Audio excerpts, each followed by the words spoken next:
Alfabeto, área de redes 0 a 9. Então, vamos ver algumas palavras relacionadas à área de redes que começam com números. Então, o Three-Way Handshake. Esse é um processo de 3 etapas, usado pelo TCP, que estabelece uma conexão entre duas entidades.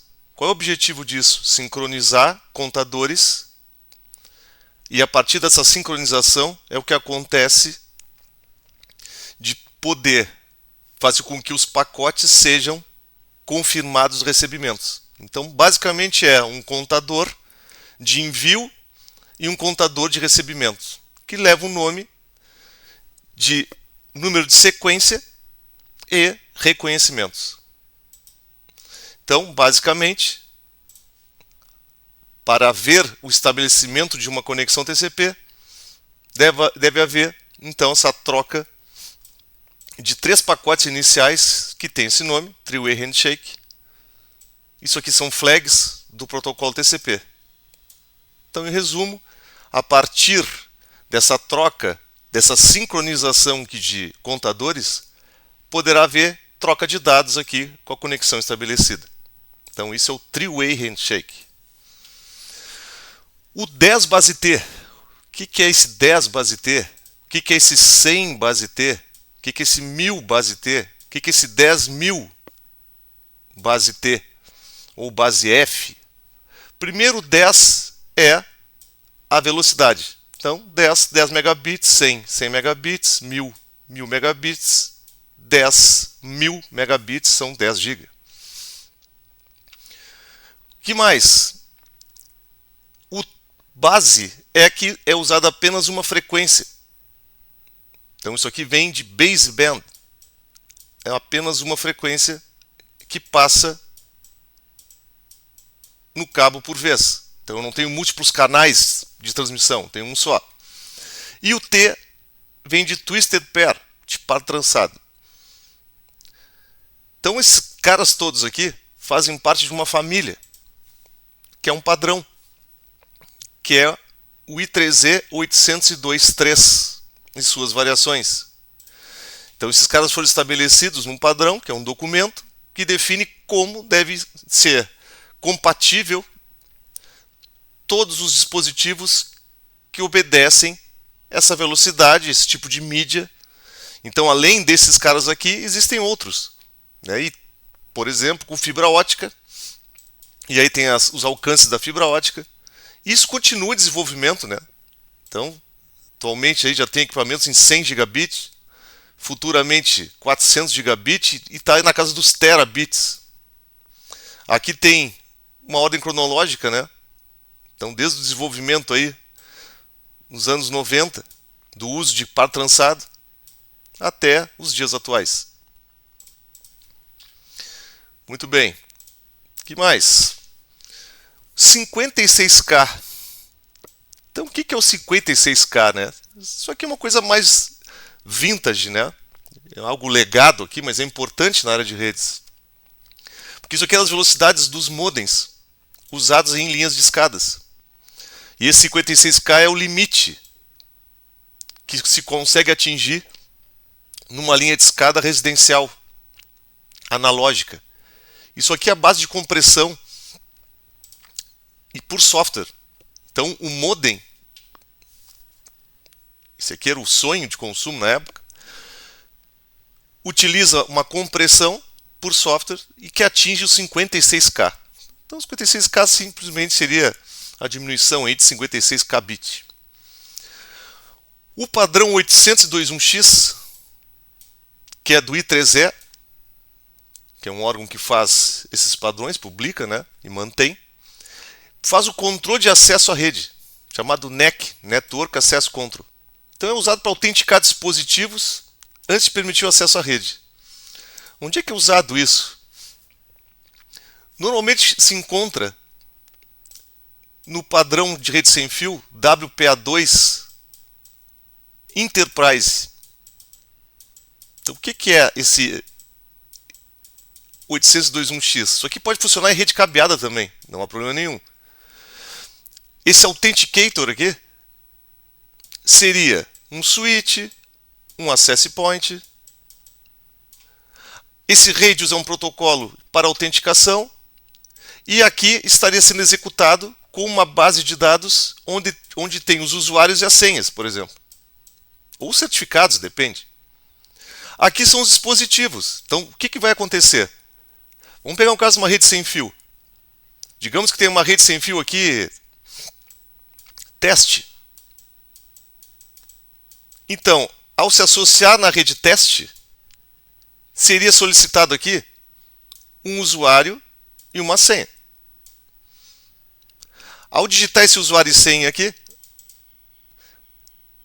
essa solicitação vem até o dispositivo AP, nesse caso aí, e o AP contacta o servidor de autenticação. O que vai acontecer? É basicamente sim ou não. Está certo aqui? Beleza, então dá acesso para esse dispositivo acessar a rede. E aí vai acessar a rede de forma normal. Então, uma forma de autenticação. Se fosse um switch, ao se plugar numa porta de um switch, um notebook, por exemplo, apareceria a mesma coisa aqui. Isso não é tão simples porque demanda configurações no que chamado suplicante aqui, né? Que seria o dispositivo final. Mas esse aqui é extremamente usado aí. É bastante comum, principalmente em rede sem fio.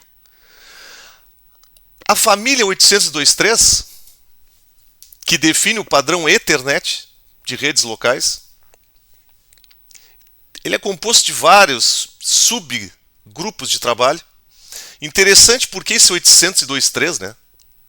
O nome 802.3 resulta do ano de 1980, do mês de fevereiro, e é o 3 devido ao terceiro projeto desse grupo de trabalho aqui, formado então pelo 802. O que compõe aqui essa família, né?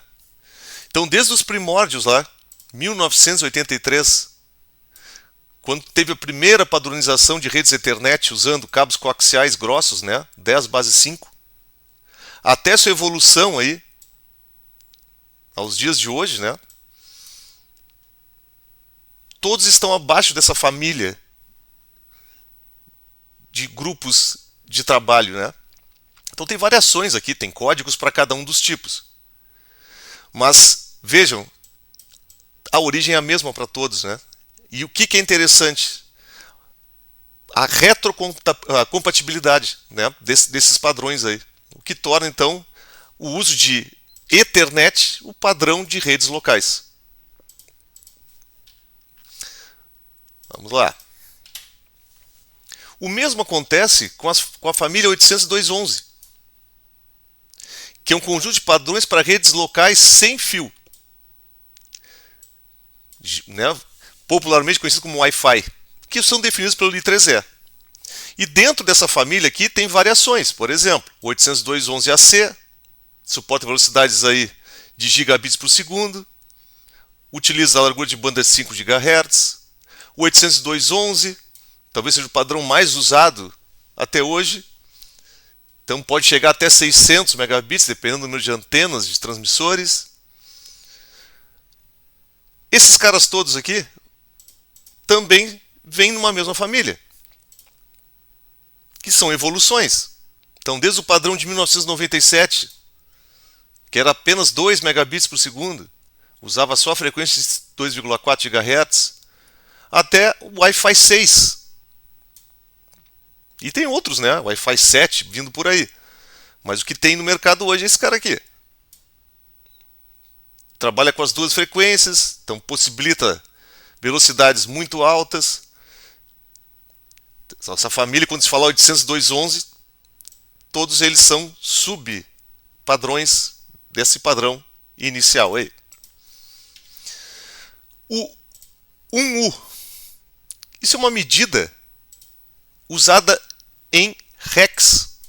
Então é uma medida de altura. Equivale a 1,75 polegadas. ou 44,45 milímetros. O que é basicamente isso? Quando se fala em 1U, está se falando dessa altura aqui, ó, a altura disponível para acomodação de equipamentos. Então, os equipamentos têm por padrão unidade de tamanho de altura 1U. Então, quer dizer o seguinte, num rack de 12U, eu poderia botar 12 equipamentos de 1U. Ou 6 equipamentos de 2U e por aí vai.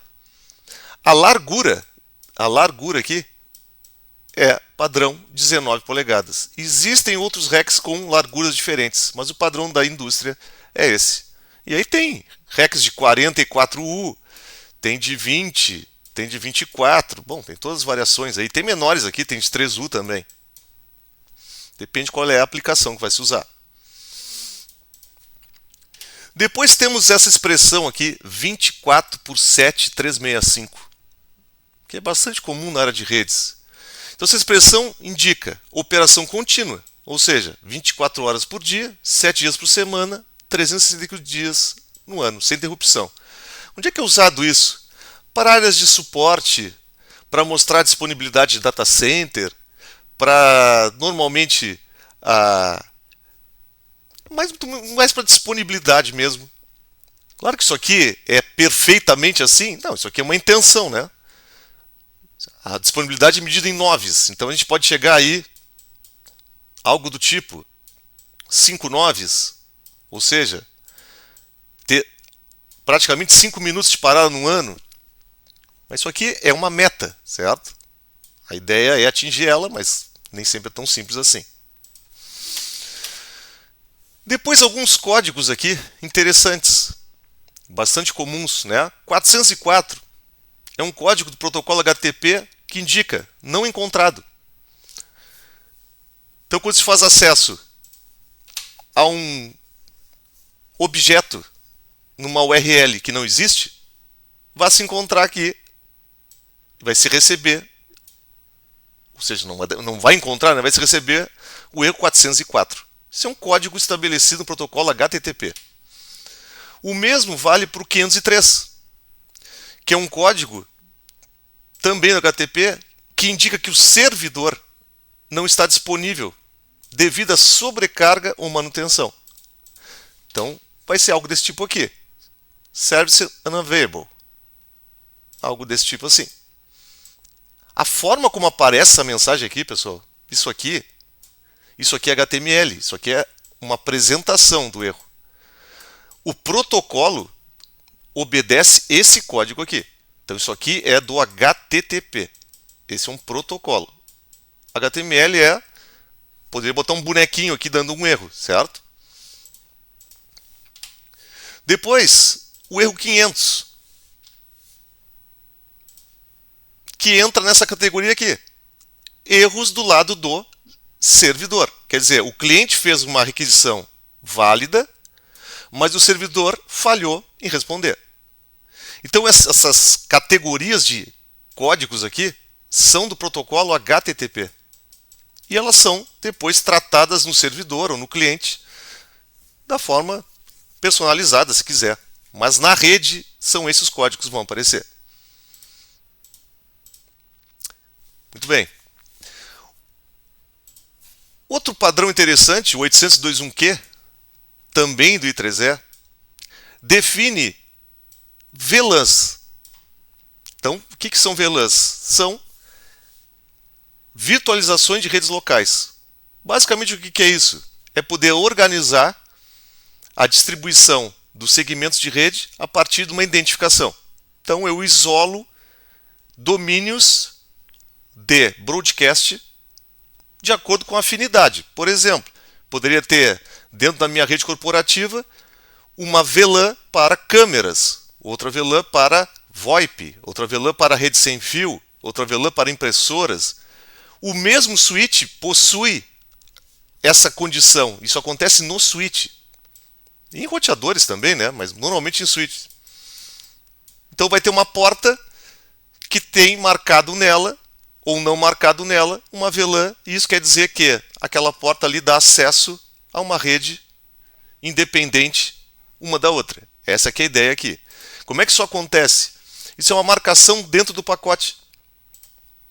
Então são 4 bytes que são associados a um quadro Ethernet para as configurações de VLAN. Então basicamente é uma identificação aqui, é um número que vai de 0 a 4095. Okay? Então é como se fosse uma marcação num pacote.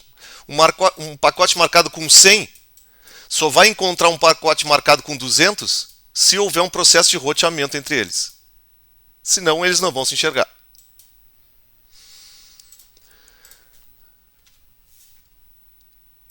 E nós temos também o Two-Factor Authentication. O que é esse 2FA aqui? Esse é um método de autenticação que requer 2 formas de identificação distintas. Isso é bastante comum hoje em dia, né? Então, um exemplo aqui. Tu tens usuário e senha, normal.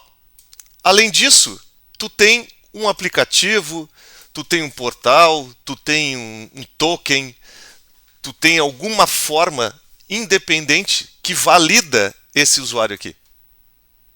Lembro na época dos bancos, home banking, que os bancos forneciam um cartão mesmo de papel. E tinha tipo uma relação ali. Se gerasse um código na tela ali 100, no teu cartãozinho ali era ABC. Se fosse o 102, seria CDE. O que aconteceu foi que migrou para um aplicativo, um celular, normalmente. Isso aqui pode ser biométrico também, né? Então esse código seria uma segunda validação. Isso aqui é um recurso de segurança bastante importante, né? Evita muito a questão do força bruta aqui de adivinhar um usuário e uma senha apenas. Então isso aqui são alguns das palavras, vamos dizer assim, que compõem o alfabeto da área de redes, que começam com 0 e 9.